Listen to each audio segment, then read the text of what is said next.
smart are you? Mental athletes, begin. Would you like to be smarter? I feel like increasing my cortical tissue. I'm David Pogue, and on this episode of Nova Science Now, this is a real brain, a human brain. I'm going to extremes. Talk about a splitting headache. To unlock the secrets behind some of the most impressive brains around. From perhaps the greatest mind of the modern age, there's not one brain that has the same anatomy as Einstein. To a guy who can remember impossibly long lists of numbers. 418-592-597. Okay, that's highly freaky. To one with an amazing head for dates. What day will Christmas fall on in the year 2366? Sunday. Come on! That's nuts! What makes their brains so special? Wait, are you saying that you can tell stuff about a person's brain by the outside? Yes, and in the case of Einstein, one's definitely able to do that. Is genius born or made? This is like an outtake from the Star Wars prop department. We're diving under the hood. This slice here comes right across the top of his ears. And revealing new evidence of what it means to be smart. We can now evolve the definition of intelligence. And what you can do to improve your brain power. What does this mean? I'm going to find out how smart can we get. Up next on Nova Science Now. Have you ever wondered why some brains are smarter than others? Or if there's a way to get smarter yourself? I'm David Pogue, and I'm on a quest to explore the upper limits of brain power. To start, I want to check out one of the smartest brains that ever existed, Albert Einstein's. There's no doubt the guy was a genius. By his 20s, he had revolutionized our fundamental notions of space, time, and matter with his theory of relativity. A few years later, he figured out how gravity works. As if that weren't mind-blowing enough, he came up with E equals mc squared. Eventually, the great scientist moved here to Princeton, New Jersey. Can you take my picture? And in his honor, Absolutely. He's memorialized with this statue. Not only that, there's a shrine dedicated to him in the back of a local clothing store. Next, you're going to tell me there's a Kennedy Memorial behind the deli. But what most residents don't know is that hidden inside this hospital is one of the best kept secrets in America. Over there. Albert Einstein's brain. Einstein's brain, the brain of the most famous scientist in the world, is in there, and they won't let you in to see it. It's been there for a dozen years. I'm unable to get access to it. It is a very bizarre story. Neurologist Fred Lepore would love to get his hands on it. He hopes it will reveal what made Einstein so smart. Was there something different about his brain? Believe it or not, we still have the chance to find out. Okay, rewind a bit. Einstein dies. Einstein died on April 18th, 1955. Thomas Harvey, the pathologist at the time, is expected to do a routine autopsy. But instead, what Thomas Harvey, the doctor performing the autopsy, decides to do is anything but routine. Without consent from Einstein's family, he decides to remove the brain. So the doctor on duty, not his partner, not his brother, took the brain and basically kept it? Yes. And started to study it? Yes. Harvey takes dozens, possibly hundreds of photographs, knowing what's coming up next. Because he's about to take the step you can't turn back from. He begins to dissect it over the next few days into 240 blocks. When you say a block, you mean a little cube of Albert Einstein's brain? Yeah. I can show you some if you care to see. You can get in there? I have pictures.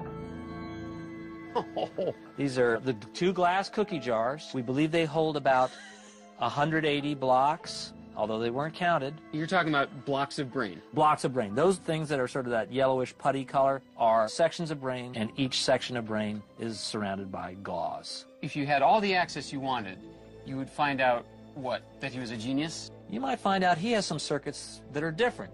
Is it standard issue, or did Einstein really have a freakishly different brain? It becomes Thomas Harvey's life mission to find out.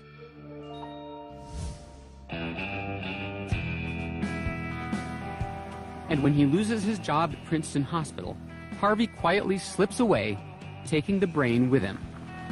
Can you imagine what the TSA would have said about his carry-on? Sir, can you step over here? He travels to the Midwest. Wherever he moves, so goes the brain. From time to time, he sends chunks of it to researchers he deems worthy. Then, in the 1990s, he sends several chunks and some of his photographs to Canadian neurologist Sandra Whittleson. Whittleson has one of the largest collections of brains in the world, kept in this walk-in refrigerator. Thomas Harvey realized that because I had a large brain collection, it would be a good comparison for a case study of Einstein's brain. Harvey gives Whittleson a few select chunks, but it's in a handful of photographs that she finds the most valuable clues. She makes a startling discovery in an area of the brain called the parietal lobe, on the top of the head towards the back. We have 125 brains in our collection, which means 250 hemispheres. There's not one hemisphere that has the same parietal lobe as Einstein. Whittleson believes that a part of Einstein's parietal lobe was 15% larger than any other brain in her collection. To find out what makes this discovery so important, I'm going where no host has gone before. With the help of pathologist David Zagzag and neurosurgeon John Golfinos, I'm taking a little brain tour. So, gentlemen, can you certify this is no plastic model? This is a real brain, a human brain. May I touch the brain? Very gently. Oh, wow. It's cold, rubbery, and it's clammy, and it's got a weird consistency. How would you describe this to someone at home? Like hard Jell-O is what I think of it. Yeah, very hard Jell-O. That's good. Your catch. Put it down. The first thing you notice when you look at it is that there are these raised parts, these ridges. These tiny ridges, or bumps, are called gyri. They contain billions of nerve cells. The crevices are called sulci. The reason we have all these folds is that as the brain developed and as we got smarter, our brain got bigger, and to fit inside the skull, it had to fold in on itself. Does that mean that ancient man would not have as many folds? Correct. More folds mean more nerve cells, and that means more brain power. All of these folds are divided into 4 major areas, or lobes, which are found in both hemispheres. The area Whittleson found unique in Einstein, the parietal lobe, is a fascinating part of the brain. It's involved in how we develop a picture of the world around us. 3D rotation, spatial imaging. That's what the parietal lobe does. Wow. So it kind of makes sense that Einstein, who processed the universe and the laws of physics, should have a super developed parietal lobe. A unique parietal lobe could have helped Einstein think about space, time, and gravity in a way nobody ever had before. But is that what made him a genius? Were his unique parietal lobes the key to his revolutionary mathematical concepts? Wow, that's like a perfect score. At Texas Tech University, Michael O'Boyle is doing research that could help answer this question. He's been studying the brains of math geniuses like 13-year-old Sham. Einstein was a great scientist. So many others like Stephen Hawking, Newton, they were all really great scientists. I do want to be a great scientist like them. Today, Michael is scanning Sham's brain to see what areas he uses to do complex math. This scan is called an fMRI. The F stands for functional. While Sham presses buttons to answer math questions displayed on the screen, the scanner detects increased blood flow in the parts of his brain that are hard at work. These areas are depicted as red. How much is Sham making use of his parietal lobes? It turns out, a lot. He is relying on parietal areas to determine these mathematical relationships. That's characteristic of lots of math-gifted types. In fact, in a recent study, O'Boyle found that while solving math problems, math-gifted kids have 5 to 6 times more neuron activation in these brain regions than the average kid, especially here in their parietal lobes. But is there more? My quest to find out takes me to Santa Fe, New Mexico, to learn what anthropologist Dean Falk has discovered in Einstein's brain. Dean is a leading expert in the study of primate brains. Her specialty? Analyzing the meaning of those bumps and folds on the surface. Wait, are you saying that you can tell stuff about a person's brain by the patterns of the folds on the outside? Yes. And in the case of Einstein, one's definitely able to do that to some extent. While looking at Whittleson's photographs, Dean makes a surprising discovery in another area of Einstein's brain, the frontal lobes. Doctors, talk to me about frontal. So these frontal lobes are really involved in almost everything we do, making us who we are. Behaviors, planning, understanding what we're going to do next, staying organized, and they're really what make us human. They're very important, so I was curious to find out exactly what Dean discovered in Einstein's brain. So in looking at these photographs, something jumped out at me. I noticed a particular feature in the frontal lobe on the right. I've got a K on it here. That stands for knob. And would you like to know what part of the brain that controls? Why, yes, I would. Well, it's right in front of, give me your hand, it's this. If you wiggle your fingers. Yeah. You are using this general area. It's the motor cortex for the left hand. So this area here on the back of my right frontal lobe is controlling my left hand. Yes. And in the case of Einstein, it was greatly expanded and formed this knob here. It's this shaded area.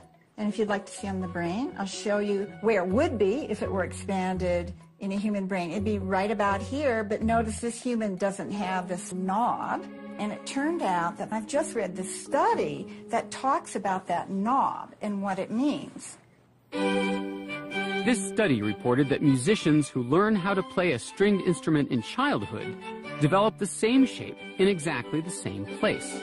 So I was surprised to see this in Einstein, and it fit, because in fact he took violin lessons as a child for years and years and years.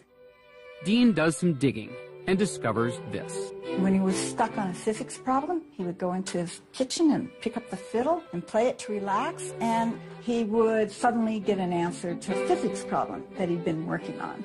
Wow. Einstein is reported to have said, "The theory of relativity occurred to me by intuition, and music was the driving force behind that intuition."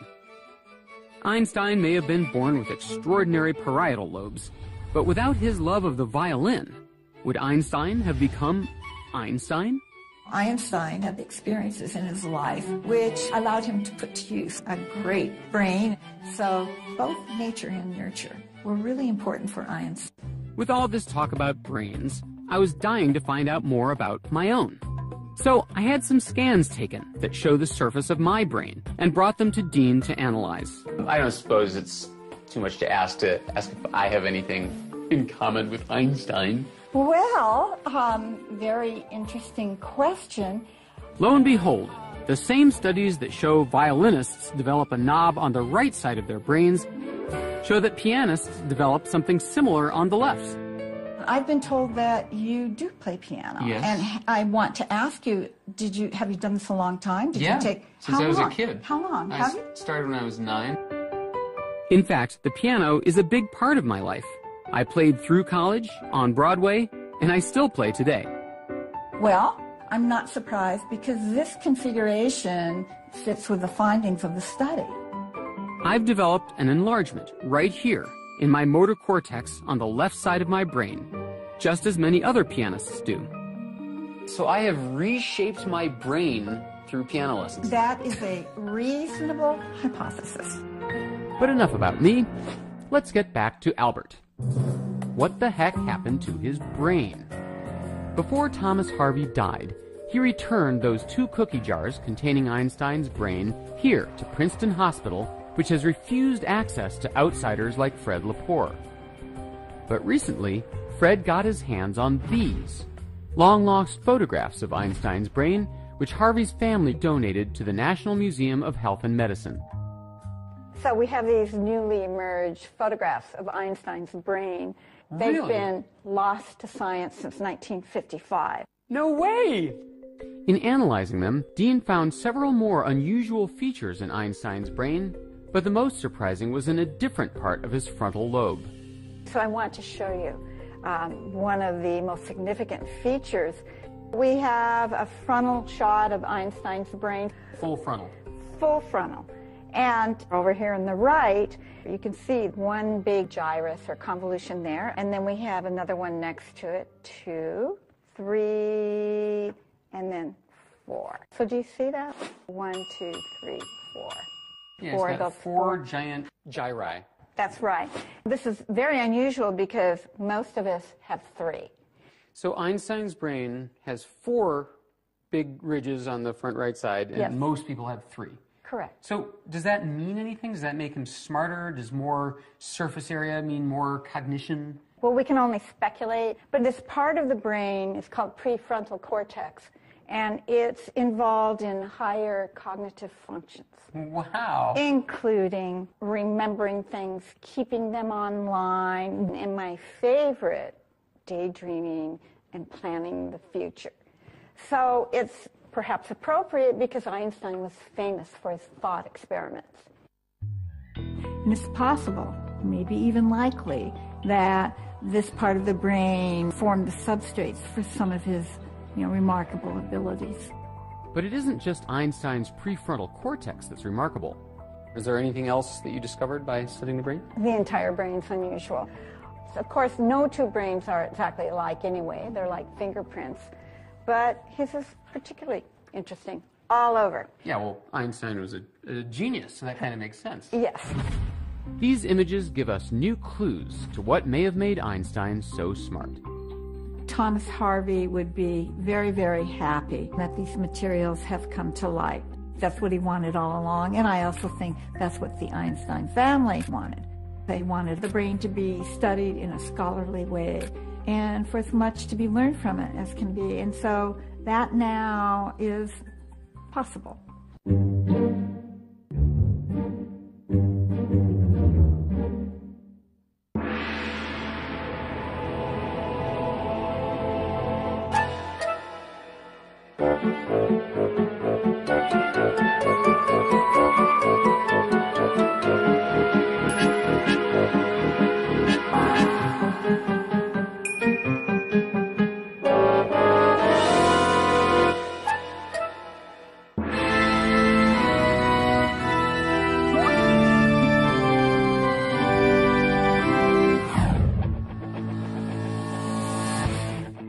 Being smart involves many skills.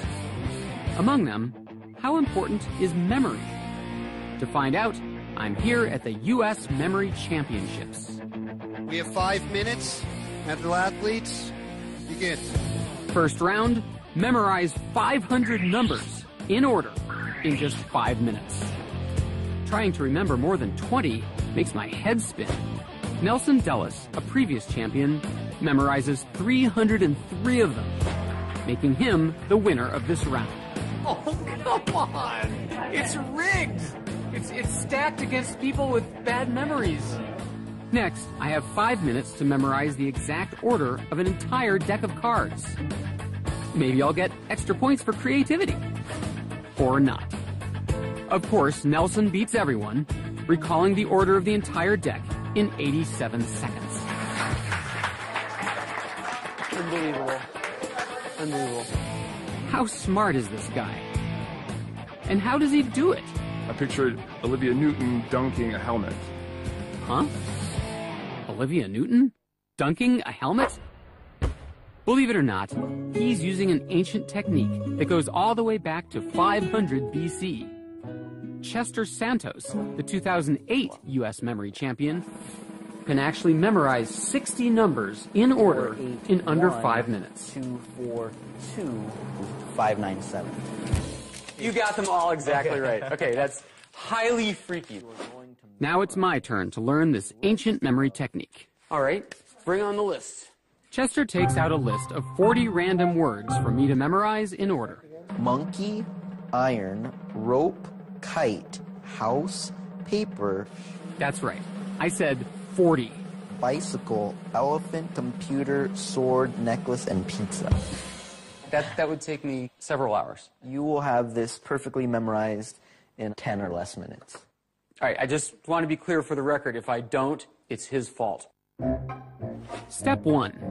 My lesson begins by walking around my living room, making note of objects I see every day, like my beloved grand piano, my favorite chair, and my kid's guitar. Toys really meant to have these cleaned up. Watering can. Chester tells me to study these objects because we're about to use them to help me remember those 40 words. The globe and the pillars. Now it's on to step 2. Imagine that on top of this piano, there is a monkey dancing on that piano. But you don't just see the monkey dancing around, maybe you even hear the monkey making monkey noises as it's dancing. Because that's the first word, monkey. So picture that, really imagine that happening. Okay. And this monkey picks up a giant iron. How does this strange technique work? We asked a memory expert to explain. We are visual, we are auditory, we have all these different senses, and the more a single piece of information is locked in through the various senses, the better chance it's retained. So the crazier and more vivid the story, the better. Now, at that chair, see a rope attached to a kite. And the kite's flying around in the air. Just picture that. The guitar is smashing into a house.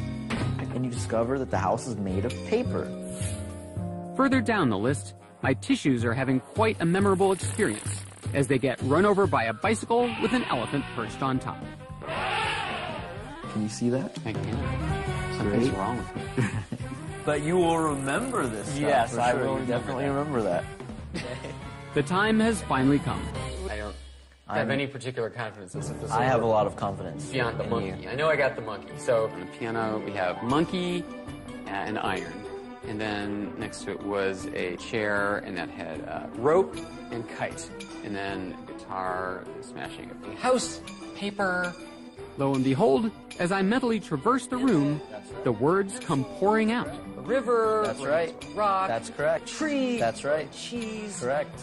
But then... There's something about the tissues. I'm sure it had something to do with smashing. Something violent. Let's see. The tissues... The tissues were getting run over by...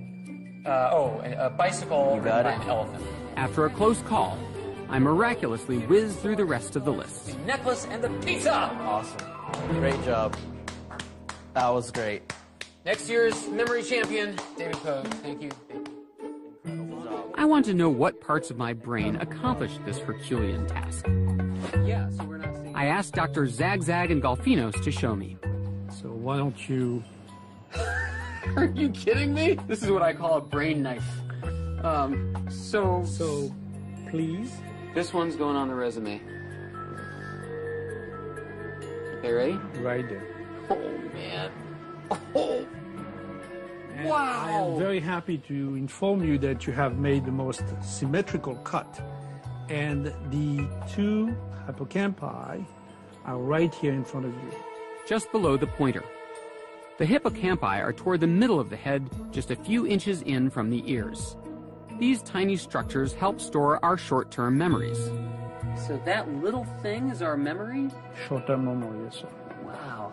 So what about these people from memory championships? They translate everything into visual metaphors. So if you think about it, they're attaching extra information and using other parts of the brain, the part that processes language, the part that processes images, and that's how they attach them onto the memory and make it a stronger memory by recruiting other parts of the brain to help.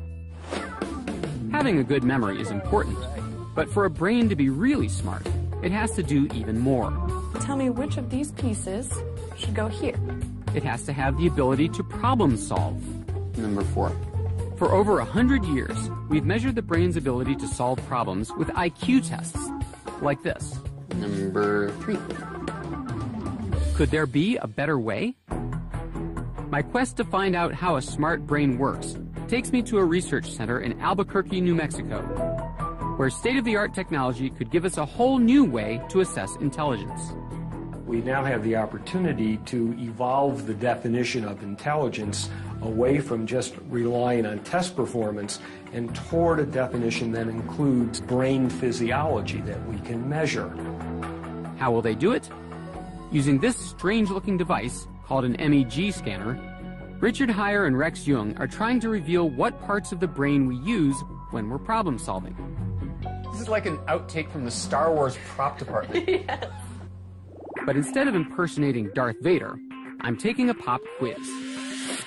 Questions like the kind you find on an IQ test will appear on this screen. I'm supposed to solve brain teasers like this. As I do, my high-tech helmet picks up what's happening in my brain. The brain is made of billions of nerve cells, and every time one communicates with another, it generates an electrical signal. Those signals give off a magnetic field, which is picked up by my helmet. The result is an animated image of my brain. All these blue and red flashes show, millisecond by millisecond, the areas hard at work. Around 400 milliseconds in is when you see the hippocampus fire up.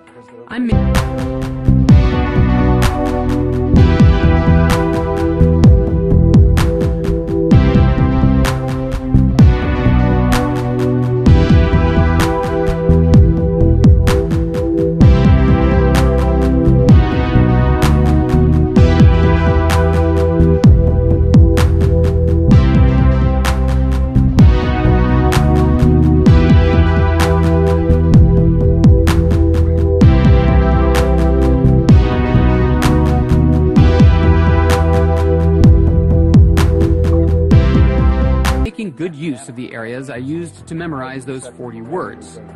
But Heyer and Jung's research shows I'm also relying heavily on that area so unique in Einstein's brain, the parietal lobe. And I'm also making good use of my frontal lobe, which helps me with planning and decision-making.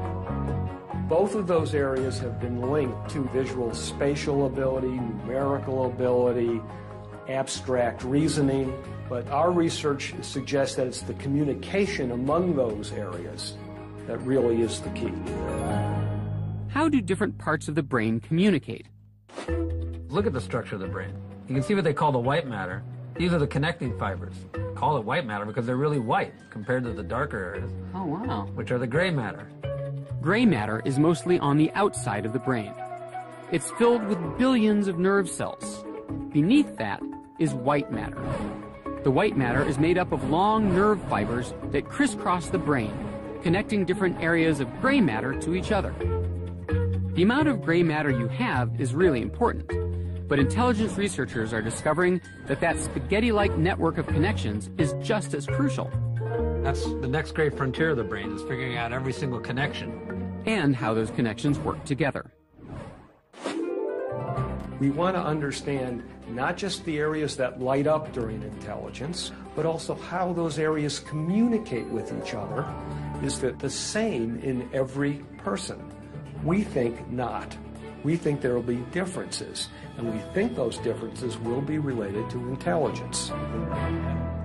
Richard Heyer and Rex Jung are just beginning to unravel the secrets to how an intelligent brain works. But until they can solve this mystery, I'd like to know if there's a way you can make your brain smarter. You might be surprised at what the good doctors order. You guys said that you'd be able to do some experiment demonstrating that you can actually grow your brain. I thought the equipment involved would be a little more expensive than juggling balls. What is this about? Well, there's this very famous study that showed if you juggle over a long period of time, it actually increases the gray matter in a certain region of your brain that subserves juggling. Not only can you increase your gray matter, recent studies show you can increase your white matter too. Well, I don't know about you gentlemen, but I feel like increasing my cortical tissue. Let's juggle. Let's give it a try. I don't actually know how to juggle. I can do two pretty well. Does that count? Ladies and gentlemen, you are witnessing for the first time on television the growing of my brain. I can feel it growing! I'm going to look like an alien in 20 minutes. Oh, wow!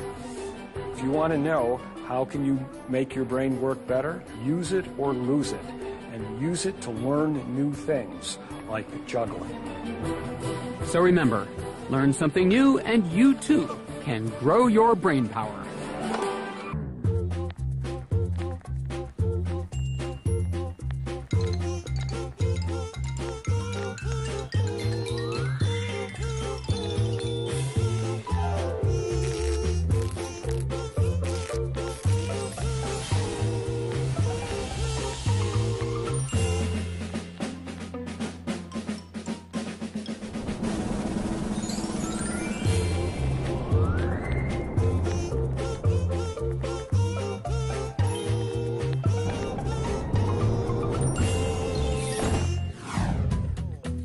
Every brain is unique, but few are as extraordinary as George Widener's.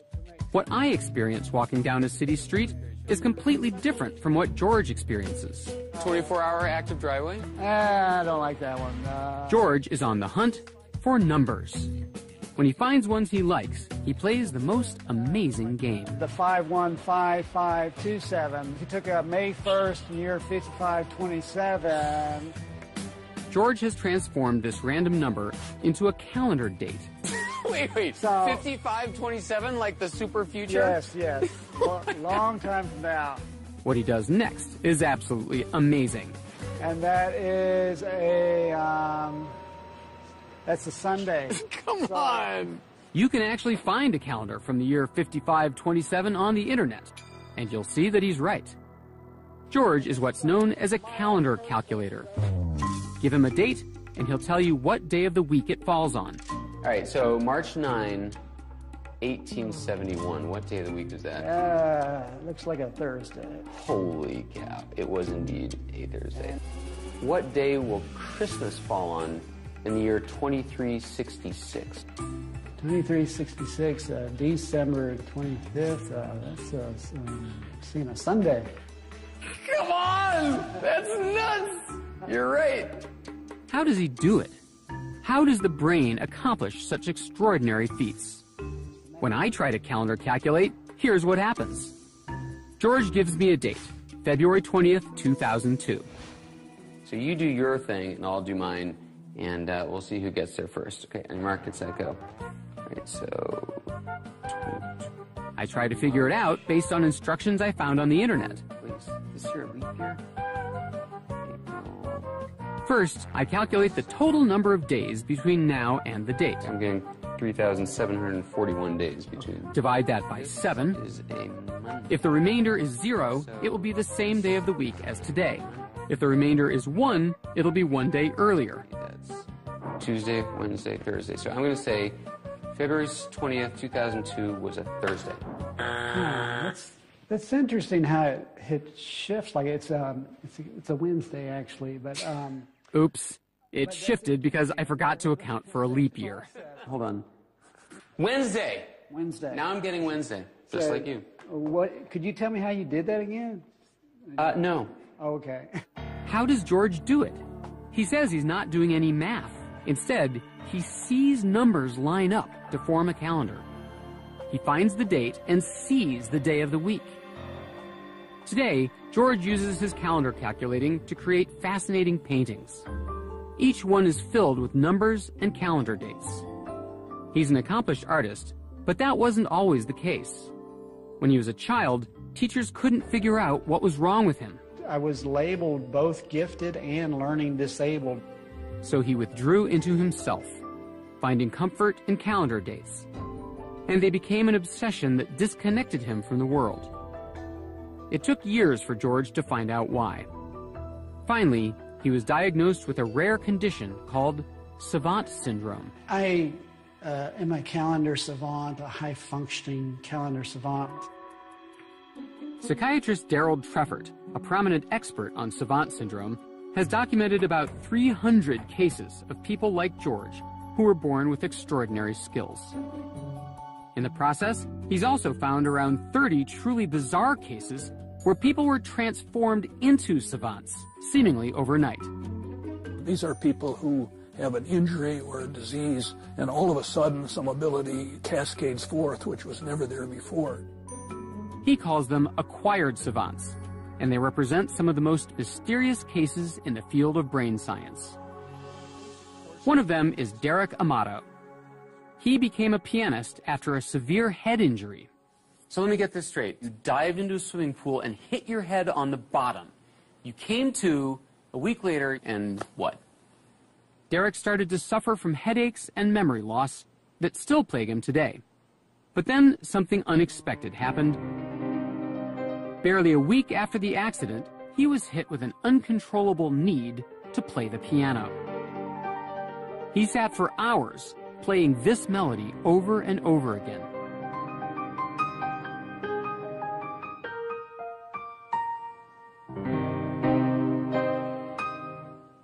And that's what it was. And you weren't a piano player? No. So what I'd love to know is how you picture and think about music, because when I learn a piece of music, I generally look at the sheet music, and each note is on a line or a space, and it represents one of the keys on the piano, and I learn it that way until I can.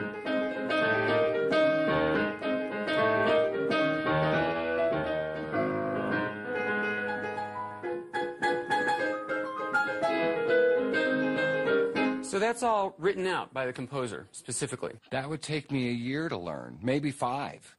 Wow. So do you read sheet music? No, I see blocks. I see these black and white squares nonstop. These blocks tell his fingers how to play that melody. Something kind of miraculous happened to your brain when it hit the bottom of the pool. Right. But what? Why do people like Derek develop savant-like abilities after a head injury? And why are some people, like George Widener, the calendar calculator, born with them? So if you could just follow me into the room. All right. Clues to solving this mystery may be hidden in George's brain. For the last few years, neuroradiologist Joy Hirsch has been studying it with an MRI scanner. What we're seeing is the structural pictures of his brain. It looks to a layman just like a normal brain. Well, it looks to a scientist and a neuroradiologist like a normal brain as well. Today, Hirsch is probing further. She's taking fMRI scans of George's brain. This scan detects increased blood flow in the areas of his brain that are at work. And this is George's brain when he's calendar calculating. What we're seeing here are 2 slices of George's brain. So here on George, we could this slice here, so this slice here comes right across just about the top of his ears, and this slice here comes right across the top of his head. Here. And what's really interesting about this is that most of the activity, as you can see by the concentration of the yellow blobs, is on one side of the brain, and that's actually the left side of the brain. What does that tell you? What reaction do you have? Are you like, oh my gosh, or are you like, aha, just as I theorized? I mean, what? Well, this was a complete surprise because typical brains in any task are much more symmetrical. This is the fMRI of a typical brain at work. Both the left and right hemispheres show activation. But when George is calendar calculating, that doesn't happen. The activity pattern on the right side of the brain is very sparse in a way that might suggest some kind of shutting down of one side of the brain. So this is quite extraordinary. It is as if the tools of the brain that he needs to do that task become highly focused. That is, he uses very specific areas of the brain and doesn't use others. For a savant to have only one side working, well, to me, I would interpret that as saying the other side is shut off or isolated, and this side is using all of the available processing power of the brain, but only on 1 or 2 tasks, instead of the hundreds or thousands of tasks that the whole brain normally handles at one time. All that processing power is going into one little thing, calendar calculating. But how about people who suddenly develop savant-like abilities later in life? Like Anne Adams, an extraordinary case of a scientist turned painter. Over several years, while Anne was stricken with a rare brain disorder that slowly diminished her ability to speak, she simultaneously developed an obsessive need to paint, a need to make art that took over her life. She produced hundreds of paintings. Brain scans taken over several years give us a rare glimpse at what was happening in Anne's brain. In areas associated with speech, nerve cells were dying off. These areas are highlighted in blue. But in the areas highlighted in orange, something very different appears to be happening. The right posterior part of the brain, the part that's involved, we think, with production of art, is starting to remodel and rebuild. This loss of function in her language circuit accelerated the growth in her visual circuitry. I think the brain compensates for the loss. This is exactly what happens. As you lose one circuit, another circuit is turned on more of the time. It compensates and it develops new skills that allow us to cope. I showed Joy Hirsch Ann Adams' scans to see what she had to say. So it's a very interesting case where the balance of the brain was altered, and during the course of this alteration, the other side of the brain appears to have compensated with the emergence of new talents, almost savant-like. Wow. These functional brain scans are helping us decode the mystery of savants like George, and may help us understand how people like Ann Adams and Derek Amato can suddenly acquire remarkable talents. Thank you, man. Beautifully done.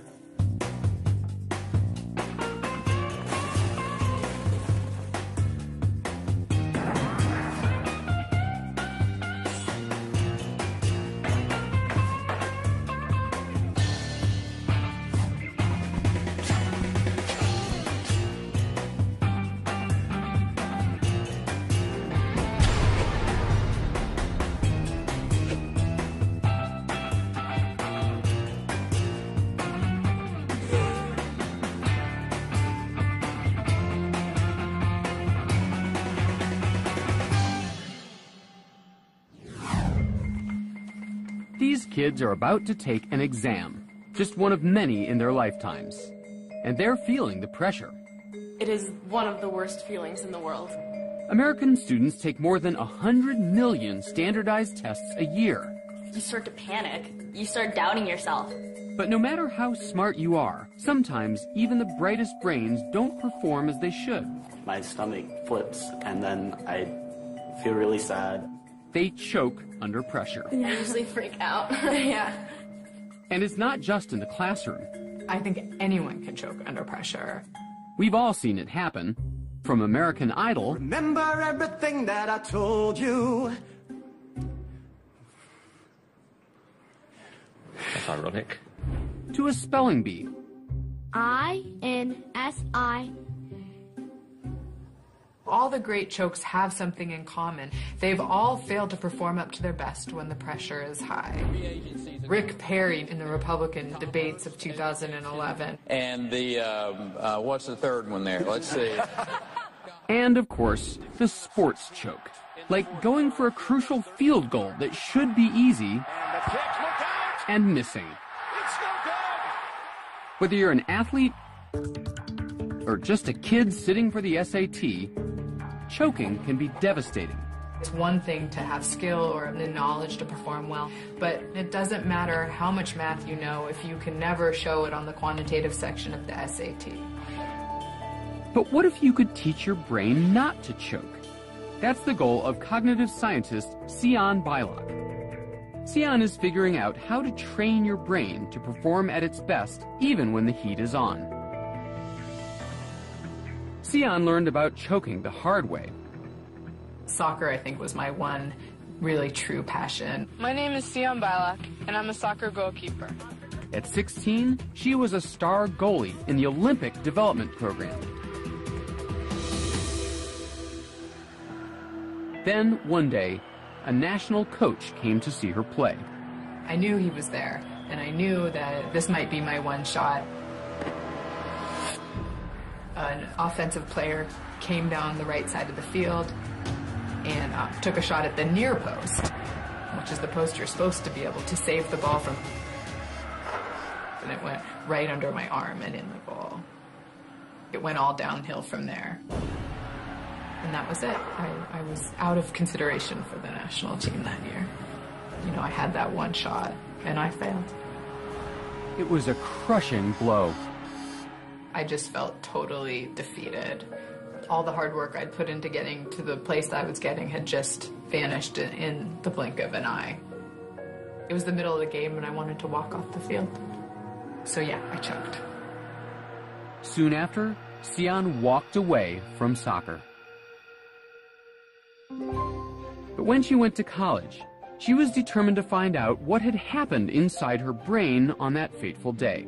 So she majored in cognitive science. One of the reasons I was really interested in cognitive science is that it seemed like it might be a window into trying to understand a little bit about how I performed. So people always ask me if I do me-search, right? And I think there's definitely a little bit of me-search to what I do. Xian wants to know what happens to our brain under pressure. And her research team has figured out the perfect recipe for high anxiety. What we do is we have these students come in and they do a block of math problems. They even make the math problems look strange to throw the students off. And then we give them a series of instructions that are really designed to create a very stressful environment for them. They put money on the line and tell the students that a partner is depending on them to improve their score.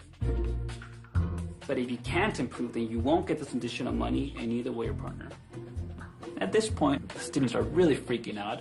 And then, but to really make it a very, very stressful environment, we bring out a video camera and we put it right next to them. Do you see a red light? Then the students do a second block of problems. And it works. Most people, when they're in our stressful situations, really do feel pressure to perform at a high level. And as it happens, lots of people choke under that pressure. Usually they choke about 11 to 12% below their initial block of problems. So what's happening when they choke? Only the scanner can tell. We put people in this MRI machine. They're lying on their back, but they can see a computer screen, and they're actually performing problems.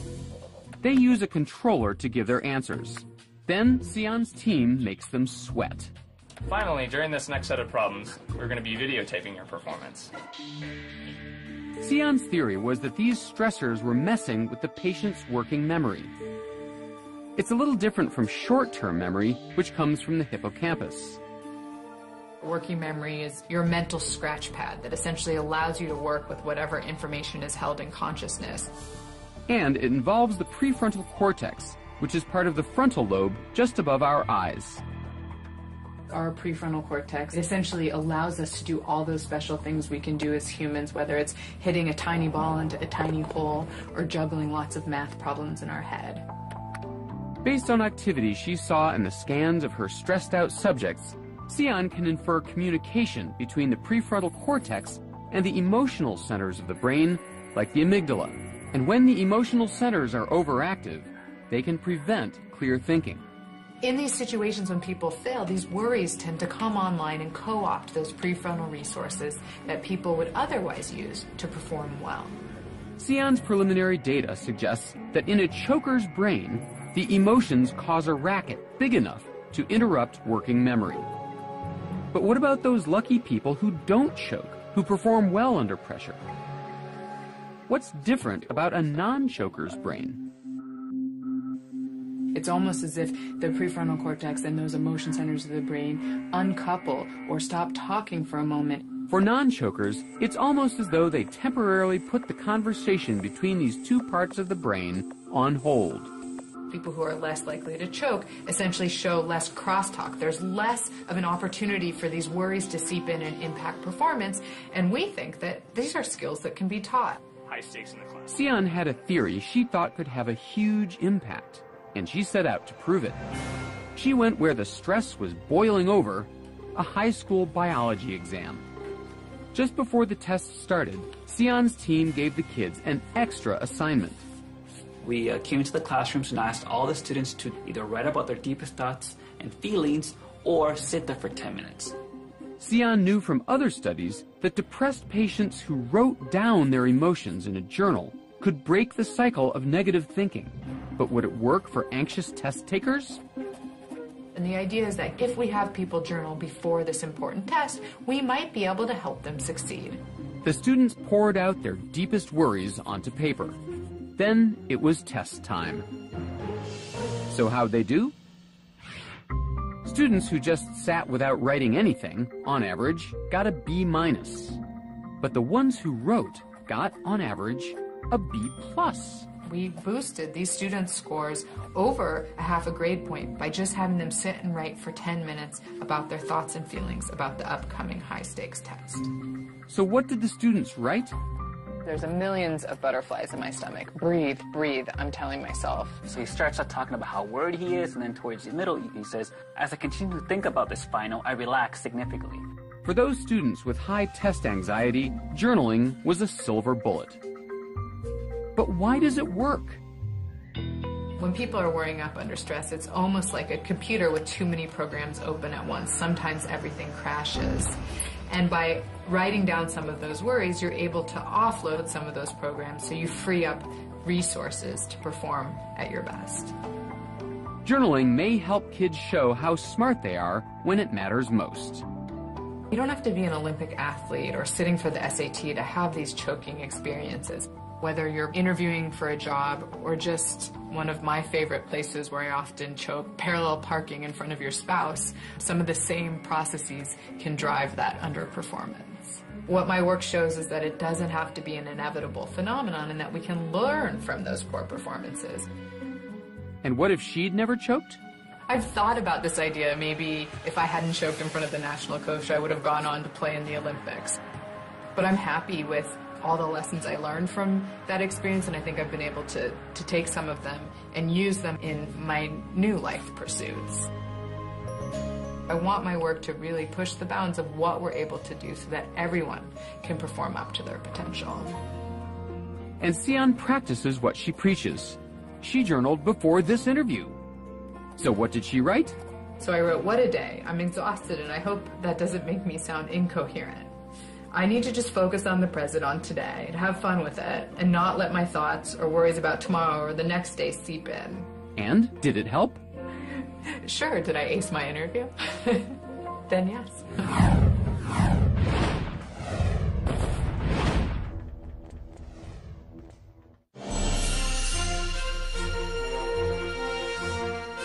He was a master builder, a rebel and a worshipper of nature.